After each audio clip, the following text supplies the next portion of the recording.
the nature of the relationship between athletes and schools is changing under our nose. And I think schools, and I think all coaches are very familiar sort of with the notion of life skills. It's a really important aspect of the student athlete experience.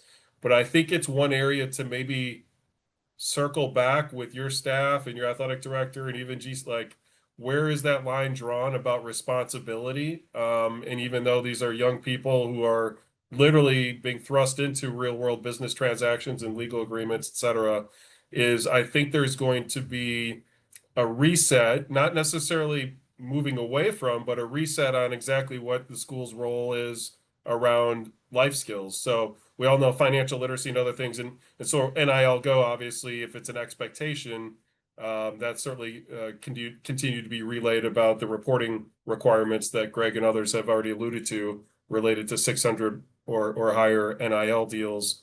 But I do think that there's a notion, and I lived this when in the last few years when I was back on campus in the NIL sort of arena, and we see this in other dynamics. International student athletes have their own considerations with NIL and things like that. And at what point is the school's role sort of go this far, and at what point is it the athlete's responsibility?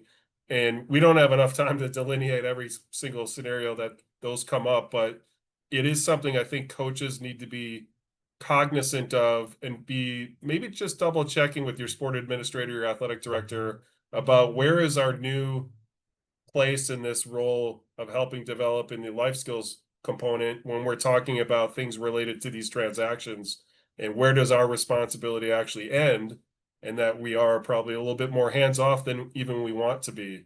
That's something I think that's worth having a conversation back on campus about.